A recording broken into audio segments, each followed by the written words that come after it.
suis Olivier Schnebeli et depuis 1991, je suis le directeur pédagogique et musical des pages et des chantres du Centre de musique baroque de Versailles.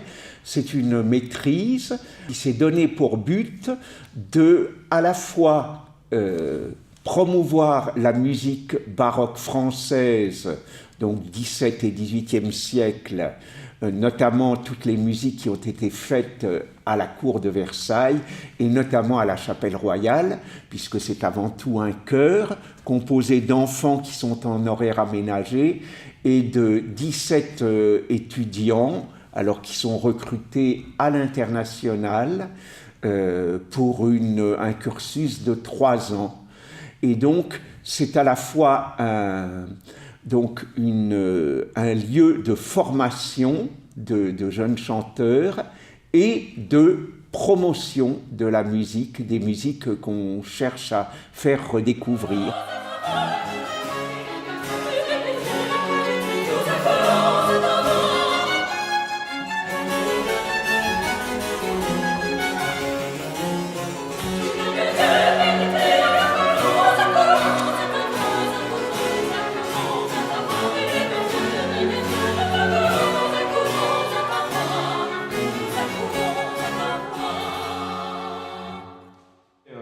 Comme opéra, on fait Panthée de Philippe d'Orléans.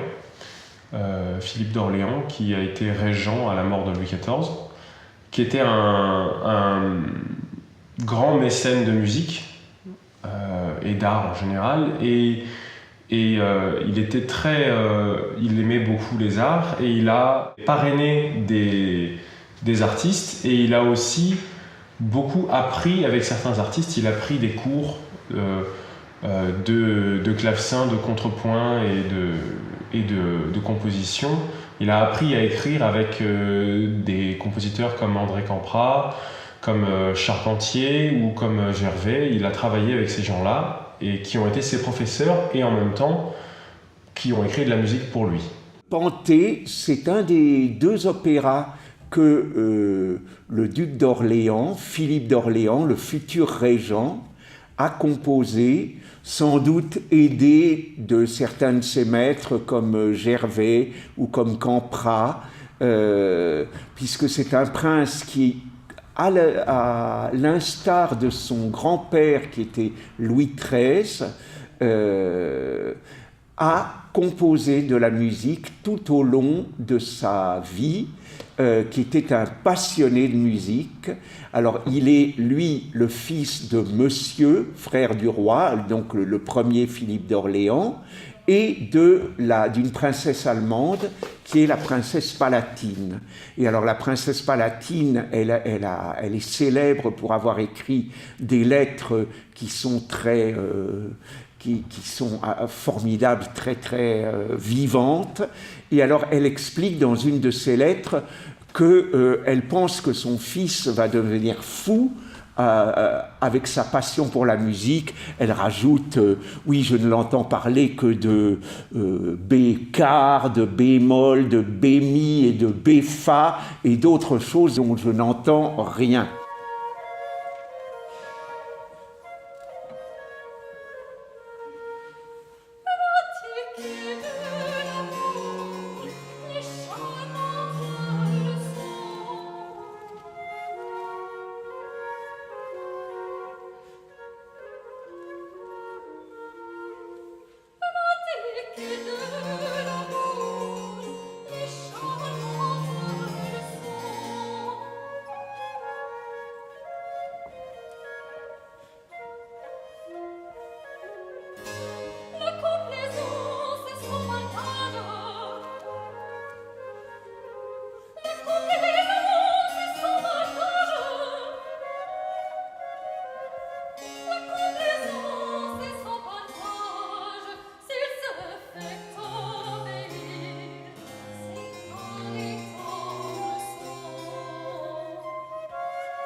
sujet de Panthée est un sujet très épineux pour l'époque, puisqu'il s'agit d'un prince, le petit-fils du fondateur de la ville de Thèbes, qui refuse de reconnaître en Bacchus un dieu.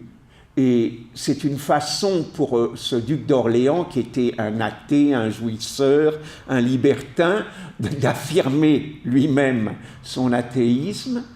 Et en même temps, c'est une histoire sanglante, puisque le dieu Bacchus, pour se venger, va rendre folles toutes les femmes de Thèbes, y compris la propre mère de Panthée, qui va, dans un moment de folie, dans une bacchanale, mettre à mort son propre fils en le prenant pour une bête fauve qui serait en train de l'attaquer.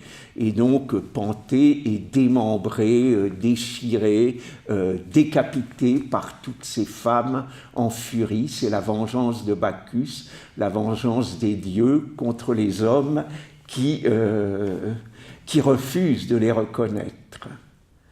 C'est une tragédie très sanglante. Et alors, bien sûr, le duc d'Orléans, c'est un dilettante, c'est pas un musicien professionnel. Alors, dans sa musique, il y a des passages fulgurants, mais il y a aussi des passages un petit peu plus maladroits. Alors on peut penser que ces maîtres de musique comme Gervais ont un peu corrigé des choses, peut-être aussi pas tout, parce qu'il y a pas mal d'incohérences, mais ça fait dans l'ensemble une œuvre flamboyante et très très théâtrale.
Les musiciens qui nous accompagnent, instrumentistes, sont soit des professionnels, soit des élèves des CRR de Versailles et de la vallée de la Chevreuse, ou du CRR de Paris des fois. Donc on va avoir des répétitions toute la journée, et le matin et l'après-midi, avec les instrumentistes, et des répétitions purement musicales et des répétitions de mise en scène pour s'assurer que tout fonctionne. On a beaucoup travaillé avec le metteur en scène. Alors, le metteur en scène, Thierry Petot, c'est un ancien chantre. Donc, il a été formé ici au départ, et maintenant, c'est devenu l'un des spécialistes et de la gestuelle et de la prononciation du français ancien. Là, pour cette production, on a choisi de faire une belle prononciation classique, mais pas en français. Voilà, mais on aurait pu le faire. Et avec Gilles Poirier, on a fait le même travail. Il est venu faire des sessions avec les chanteurs.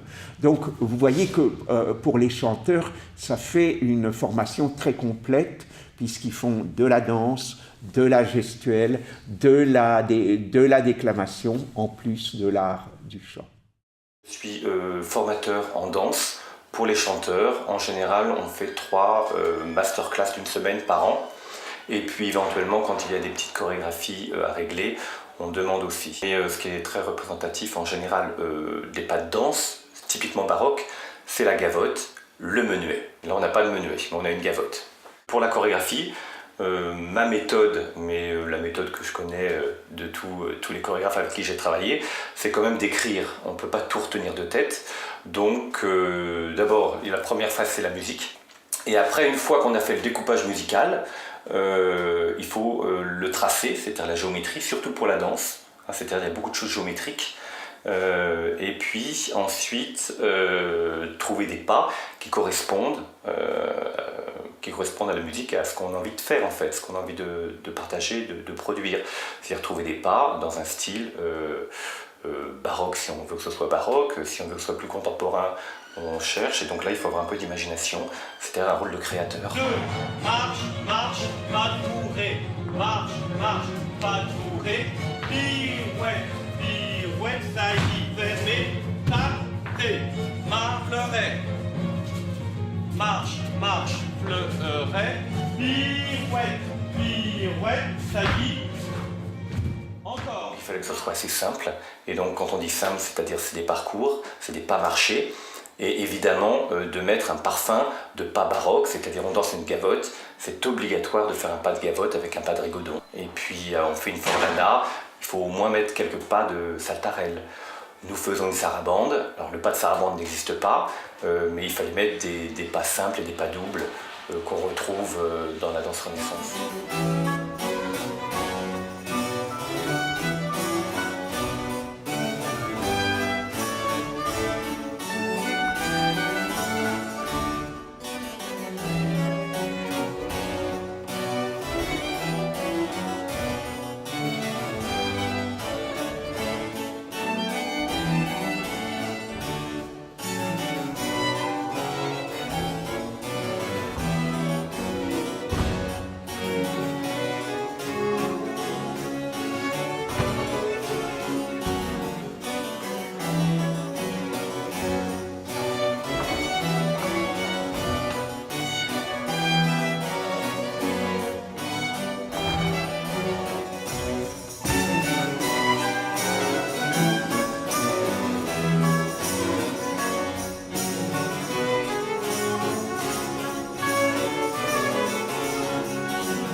Alors, à travers la musique baroque, ce que je souhaite transmettre avant tout aux chanteurs et aux musiciens, c'est le plaisir du verbe, le plaisir de la rhétorique, puisque à cette époque-là, on ne conçoit la musique, même instrumentale, purement instrumentale, que comme un discours qui doit au départ émouvoir, surprendre et convaincre.